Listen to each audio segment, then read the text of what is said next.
see him fly a car? We're hit! Hurry up! Stay low! Main gun is out of action! Beautiful bastard! You did it! Welcome to Is It Worth It, the series where I analyze upgrades across the game and judge if it is truly worth it for you. For our first episode, we're going to be taking a look at the Bren gun. After unlocking weapon racks, coming in at 45 munitions, this light machine gun upgrade gives you a single Bren on whatever infantry of your choosing. Fire the weapon, the user has to be standing still. When it's out of cover, the user goes prone but does not receive any sort of defensive bonuses.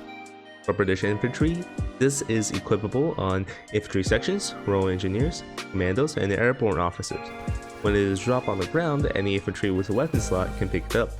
Infantry sections and royal engineers gain access to the same Bren gun off the ranks theoretically, however there's some interesting discrepancies between how the two units handle the Bren. Sappers do not gain meaningful veterancy bonuses towards handling the Bren, yet sappers have slightly higher base damage performance of the Bren to compensate. Although thanks to the general nature of the reverse DPS for LMGs, it is still advisable to give your section the Bren guns and keep them at range instead of giving it to your royal engineers. Although it is surprisingly good to give your sappers the Bren guns since they don't suffer from the same 20% cooldown increase and 40% reload increase out of cover that Tommies get. Double Bren equipped infantry sections is very near elite infantry level of combat effectiveness and very well can easily win firefight trades with MG42 Grenadiers and STG Volks. Keep in mind this will gut your close range combat abilities and on the move abilities if you do equip your infantry sections with Brens, because the elite Enfield rifle still performs better in both of those cases.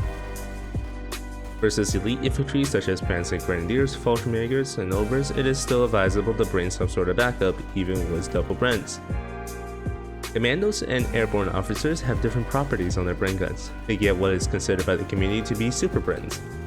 A DPS for Super Brens is 12.42 at 35 range and 6.79 at 0 range. These Bren guns can be fired on the move and have increased accuracy. For 90 munitions, you can turn commandos into the best elite infantry in the game with double Brens, and they can even beat Vet 5 Fallschirmjägers, assuming equal cover.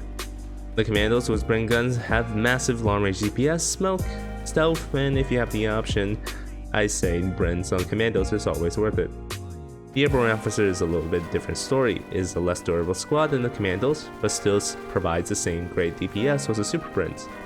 However, because of its ability to inspire friendly troops and that it doesn't have very meaningful veteran bonuses, it might be more worth it to spread out the Brens across your army first.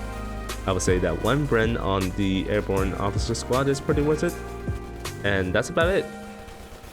Overall, the Bren LMG is a great improvement to the squads it is equipped on. I feel as if though, after the Tommy nerfs, they really need the Bren guns to stay competitive with STG upgraded Volks and the MG42 upgraded Brens in the mid game.